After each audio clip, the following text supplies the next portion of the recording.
India versus Bharat. नमस्कार, मैं Sudhir Asthana. Welcome to you on my channel sk.com। आजकल आरएसएस और बीजेपी वालों ने एक नया विवाद खड़ा कर दिया है। यह विवाद है इंडिया शब्द को विदेशियों द्वारा थोपा गया बताना और भारत को शुद्ध भारतीय और सही बताना। जहां तक दोनों शब्दों का सवाल है, हमारे संविधान में स्पष्ट कहा गया है इंडिया दैट इज भारत। दोनों शब्द सही हैं और बहुत ही सोच विचार कर संविधान में रखा गया है। विपक्षी दलों ने अपना गठबंधन बनाया और उसका नाम रखा Indian nation democratic inclusive alliance. तब से सत्ताधारी दल और आरएसएस के पेट में दर्द होने लगा और तब से इंडिया शब्द में खोट नजर आने लगी है। यही बीजेपी कभी विगत में भारत शब्द का विरोध करती थी। जहां तक इंडिया शब्द है वो उतना ही पुराना है जितना हिंदू शब्द। भारत में विदेशियों का आगमन उत्तर पश्चिम से हुआ। इस क्षेत्र में एक नदी बहती है जिसे सिंधु नदी कहा जाता है और इस क्षेत्र को सिंधु प्रदेश कहा जाता था। इस सिंधु नदी में कई नदियां आकर मिलती है, जैसे रावी, सतलज, चेनाब, झेलम, ब्यास आदि। पश्चिमी विदेशी आक्रांता जो ईरान से भारत आए, उन्होंने सिंधु को हिंदू कहा तथा यहाँ के रहने वाले को हिंदू और स्थान को हिंदुस्तान कहने लगे। एक समय ईरान के बहुत से शासक यहाँ शासन करते थे, जिनके सिक्के आज भी यहाँ उपलब्ध होते हैं। फिर एशिया माइनर वाले इसे इंडू कहने लगे। इंडू संस्कृत वाला नहीं, जिसका अर्थ चांद होता है।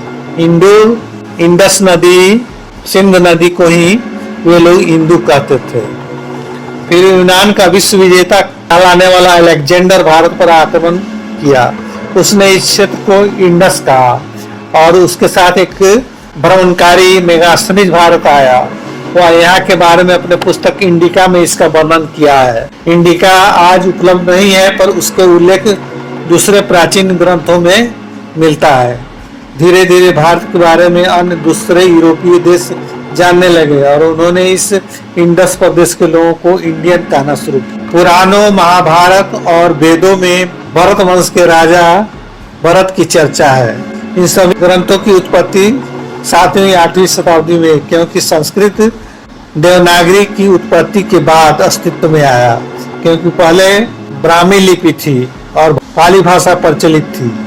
बाद में प्राकृत भाषा अस्तित्व में आई। हालांकि ब्राह्मण धर्म वाले इसे लाखों साल पुराना बताते हैं। ब्राह्मण धर्म वाले अपने सभी ग्रंथ संस्कृत भाषा में लिखे हैं और इस भाषा को लाखों साल पुराना बताते हैं, जबकि सभ्यता का विकास धातु युग आने के बाद हुआ, जो 8-10 हजार वर्ष ही पुराना है। जबकि भविष्य पुराण विक्टोरिया का वर्णन करता है। महाभारत में दुष्यंत और शकुंतला के पुत्र भरत का वर्णन है। इन्हीं भरत के वंशज कौरव और पांडव हुए और इन्हीं के वंशज के नाम पर इस देश को भारत कहा जाने लगा। हालांकि इसका कोई ऐतिहासिक प्रमाण नहीं है। मैं आशा करता हूं कि आपको मेरा यह वीडियो पसंद आया होगा। अगर आपको मेरा वीडियो पसंद आया हो तो इसे लाइक और मेरे चैनल को सब्सक्राइब करेंगे। नमस्कार।